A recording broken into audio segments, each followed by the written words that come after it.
All right, welcome back, everybody. In this video, we are going to be debriefing the Lakers-Rockets series. Now, Rourke, obviously the resident Houston Rockets fan for the podcast. Expecting the games, you probably expected the series to go Game 7 at least. I personally expected Lakers in 6, but obviously the Lakers closed out in 5. Rockets have a commanding win in Game 1, and I think it needs to be said. At least in the 4 games following Game 1, they were down a lot of points. Coming out of halftime into third quarters, at the end of second quarters, and really stormed back and made it a competitive series all the way up until last night, which is pretty deflating loss for the Rockets. What were your thoughts on this series? Um, I kind of hate the narratives that are being spun regarding the Rockets and how the series played out because I really do think the Rockets could have beat the Lakers, and we're in a good position to beat the Lakers throughout the series. You take that Game 1 win. I mean, it was really simple for the Rockets. We were playing the best defense in the bubble when the playoffs started, and that was mainly due to us taking care of the ball. And I know that kind of sounds weird, but we were averaging like one of the best teams in terms of not turning the ball over in the bubble, right? And so that cuts off all the transition baskets. We were allowing not a lot of transition points, and that helped us with our rebounding because all our defenses were set. So it helps out our defensive rebounding when we're limiting those possessions that they can get easily on offense. But you saw in the Lakers series right after Game 1, Game 2, and for the rest of the series, and until Game 5, the Rockets were turning the ball over way too much.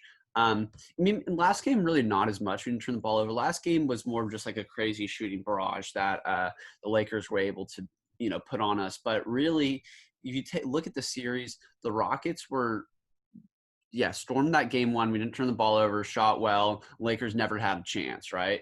We done that. We can beat any team in the league. We could have won the championship if we were able to just play that exact type of basketball and not turning the ball over. But you saw in Game 2, we turned the ball over way too early late, got down. But you said like our team is built to where we can go on these runs because of our shooting, and we stormed all the way back to take the lead.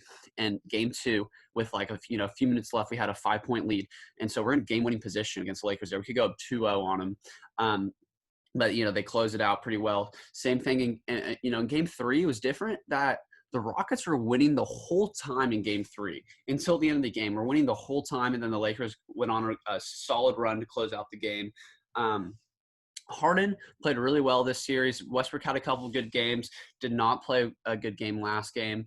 But Harden shot the ball really well last game. It was really all the role players for the Rockets did not shoot well enough because the Lakers, they shot like over 50% from 3. They were just lights out like the Rockets, could be. But the point is that the Rockets had chances to win the beginning of the series. And then you saw in Game 4 that, while we stormed back, the Lakers go on a serious run, return the ball over too much.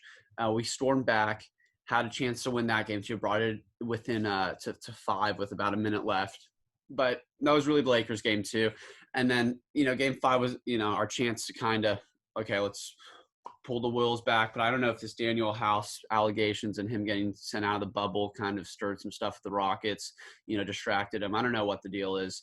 But Well, you bring up Daniel House, and I think he's a pretty important part of the offense, right? A guy that can play legitimate defense, is a big body. Honestly, I think Eric Gordon guarding LeBron James was a decision that I didn't think was the best. You have Robert Covington, you have PJ Tucker, and those guys have to guard the bigs that the Lakers play. But sometimes I just don't think Eric Gordon's. He's a mediocre defender at best. He's not someone you're going to trust with the most dominant offensive player on the opposite team, right? And I think that was an interesting choice by Mike D'Antoni. Now, bringing up Mike D'Antoni, what do you think his future is with the Rockets? Because I think he's gone this summer. Well, you and the casual fan would agree. But if you look at it, Mike D'Antoni is the only way the Rockets have potential to win. And there's no chance that the Rockets are going to let him go this offseason. I've already seen reports that the Indiana Pacers are heavily pursuing him. But what Mike D'Antoni brings in his offensive spreading the floor for Harden and Westbrook are the only way that those two players are going to be able to flourish. Now, here's my caveat. I like the small ball play, except we can do the exact same style play just with a little bigger people, right? So the same spread the floor, right? We just need bigger guys that play the same way. We have too many small players, right? Like Serge Ibaka is the perfect free agent person we should be able to acquire. You know, it's going to be hard. We're going to have to do some trading with our salary cap positioning, but the point is that if you can play the same style of basketball with Mike D'Antoni, but surround yourself with bigger shooters, I think you can compete better with teams like the Lakers and guarding them, right? Because the only downfall to small ball, plays, everyone says you get destroyed on the boards, which was true at times, even though we're like in game one, we tied them in rebounding, right? So we can tie them in rebounding. We just can't turn the ball over because they get those transition baskets. And if they miss, those are the best times to get those offensive rebounds. That's when AD's flying in, and getting these boards. But if we can play the same style of basketball with kind of bigger players, I think that's the key. You alluded to Eric Gordon guarding LeBron James, but honestly, he did a good job on LeBron. LeBron's going to shoot well pretty much with anyone guarding him.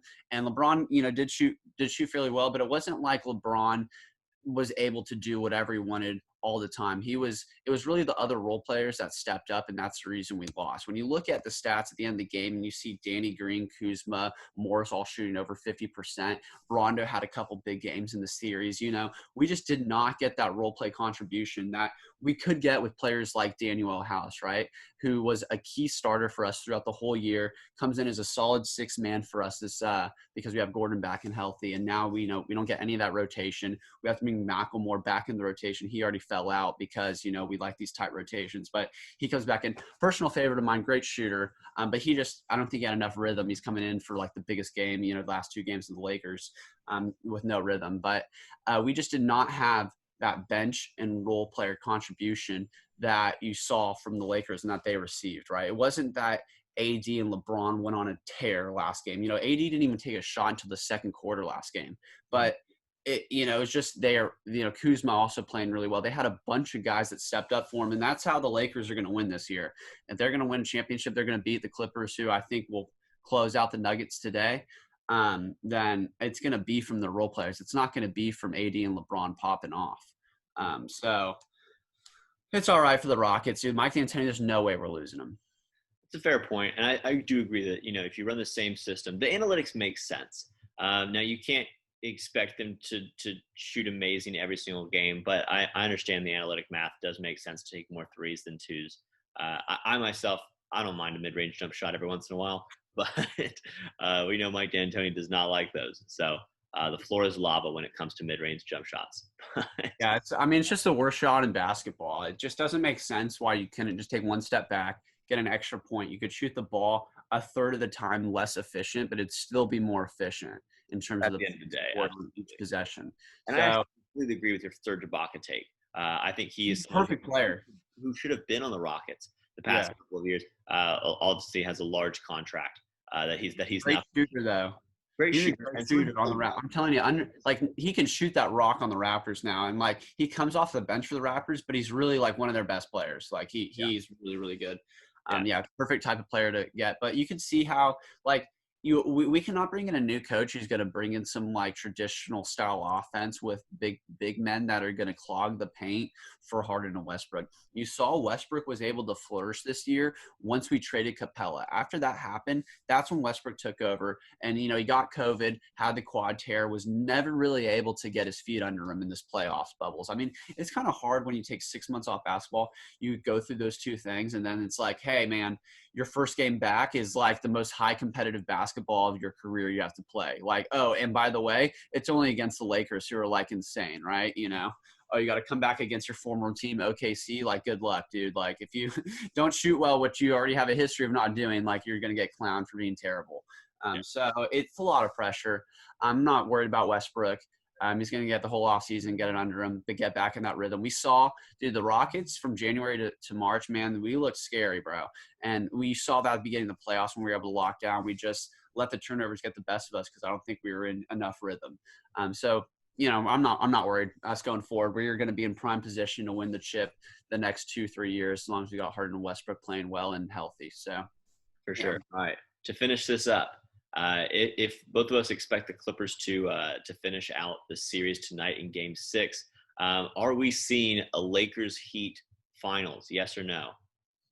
Dude, I don't know, man. That I'm expecting the Clippers to beat the Nuggets tonight. I mean today. They're playing at noon, but I do think that um dude, that series between the Clippers and the Lakers. I mean, we're gonna talk about that, debrief that. I don't even know if I think I'd want to take the Lakers, but I don't know. I can't give you my take right now. I gotta see how the Clippers look against the Nuggets today. But I don't know, dude. I might take the Clippers for the finals. We'll see. Problem is, dude, the fucking playoff P. He's Paul George is he's not playing well. He's had a couple good games here and there, but I mean, dude, he's gonna have to be playing really well if they have any shot to beat the Lakers. So we'll see. I do think the Clippers will definitely handle the Nuggets. For that series, I don't know. We could see Lakers Heat. I guess that's my prediction right now. If you had to pinpoint me on it, Lakers Heat finals. But I don't know. I don't know. I'm hoping that the Clippers can kind of show up because I think the Clippers really have the better team. They just have to play well. But you saw that the Lakers shoot the ball like they did last night. I'm telling you, no team's going to beat them.